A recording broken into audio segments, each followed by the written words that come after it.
Hey everyone, my name is Parker Neal. I'm going to show you the new Beatles song Now and Then on the piano. This is roughly what John would have played on that tape recording back in the early 70s.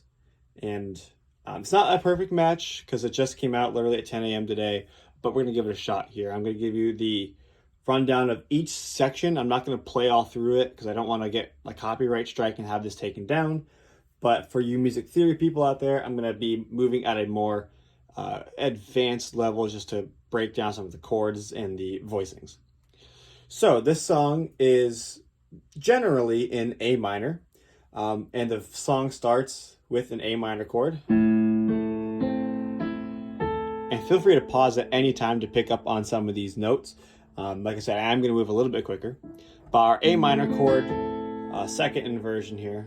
I guess if you're just looking at the right hand. And then we go to an, you can call this either G6 or E minor 7 over G. I'll refer to it as an E minor 7 over G. So we go from A minor to that E minor 7 over G. And we just bounce back and forth during the intro. And then the verse starts the same way. And all verses are actually structured the same way with the same voicings. So the verse progression will go A minor, back to our E minor 7 over G, A minor, you know where we're going next. Here's where things change. A minor, and then we're going to go to F major. There's our F major chord. C, F, A, again, more second inversion chords. I guess now we're at second inversion, excuse me. And then we go to an E major with a G sharp. And that's the verse. I'll play through that verse in time.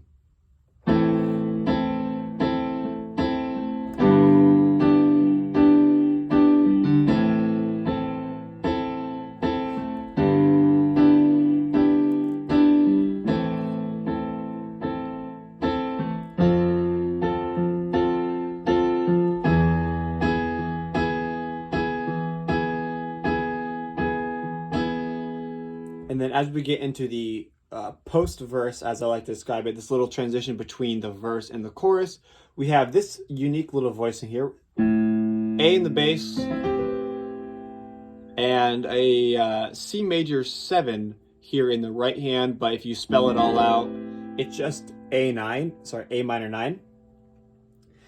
A little bit of tension here in between these notes, and then the bass, I feel, walks up to a C, and we are moving up to an A minor shape here in our right hand. And that'll be C, E, A, and a C up above. First inversion, A minor over C. So we move from this A minor 9 to this A minor over C.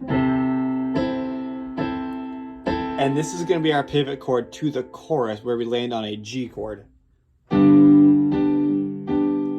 So the chorus, our chords are G major. Again, everything in your right hand is going to be in first or second inversion. B minor, which is B, D, F sharp. E minor, combination of E, G, and B. C major, D major, and then the next 2 bars, this is like a 6-bar chorus, E minor to D,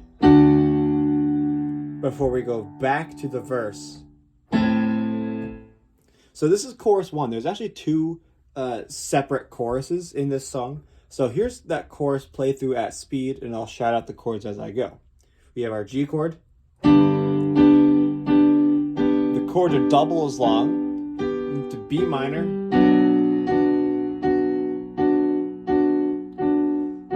E minor. Now we go to C major, D major,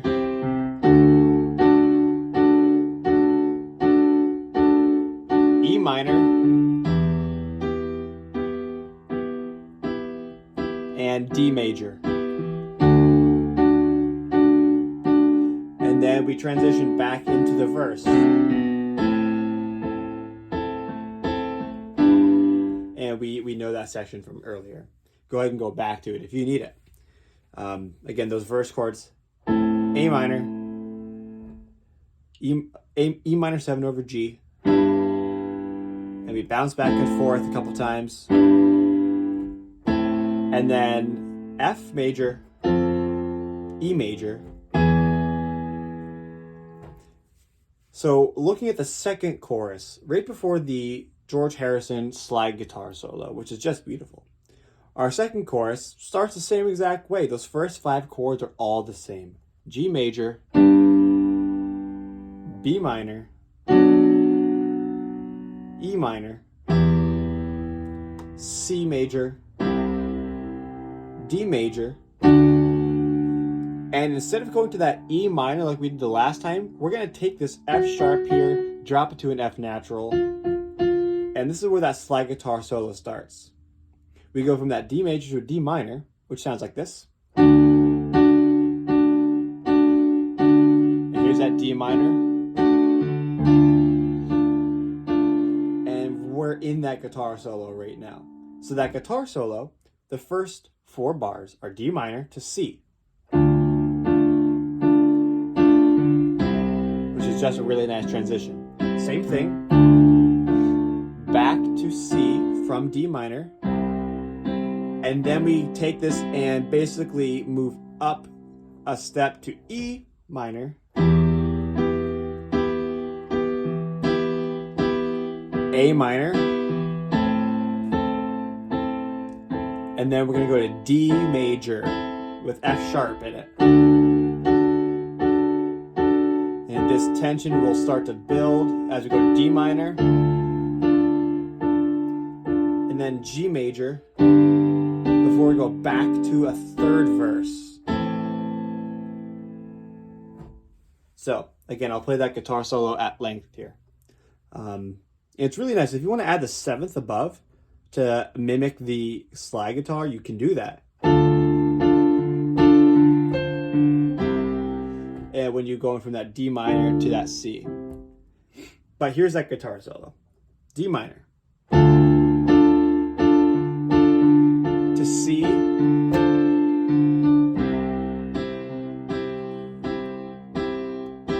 back to D minor,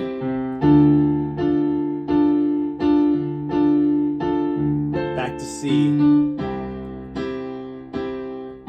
and then we're going to go up to E minor, to A minor,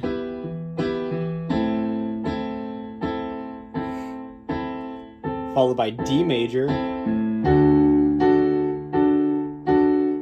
then D minor, drop that third, head to G major, and then we go right back to the verse. So the ending of the song, we have that normal verse like we have, and then we don't have a traditional chorus at the end. We have an outro.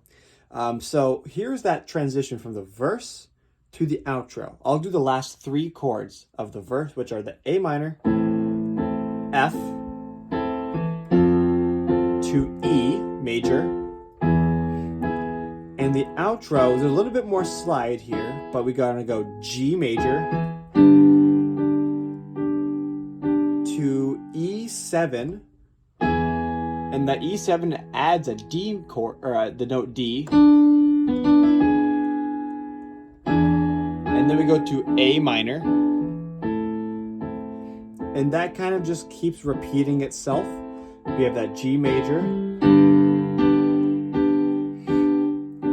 to E7, A minor, and then the very last bit of the song, there's a little slide walk down. Your right hand's going to stay the same, but your left hand is going to move with the bass line that Paul does. So we'll have A minor, to A minor over G, A minor over F, which is very While My Guitar Gently Weeps type, to E major, and then we resolved an end song on A minor.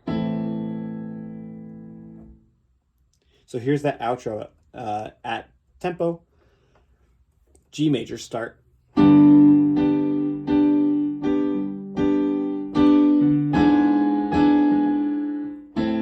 Whoops, I kind of messed up there. I played a G sharp instead of E. I'll try that again. There we go, E7 to A minor. And then we have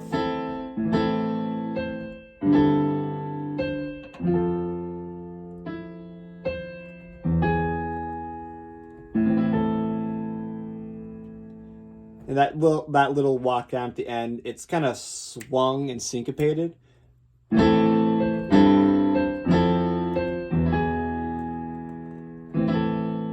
And we kind of flourish there at the end. So again, this was what I think John mostly played for Now and Then on the piano. Go ahead, leave a comment if you have any questions about it. Drop a like so I know that you guys enjoyed this. I am so blessed that we have a Beatles song in my lifetime and in your lifetime as well if you're of a certain age. So thank you for watching again. My name is Parker Neal. I hope this little tutorial helped, and keep on rocking.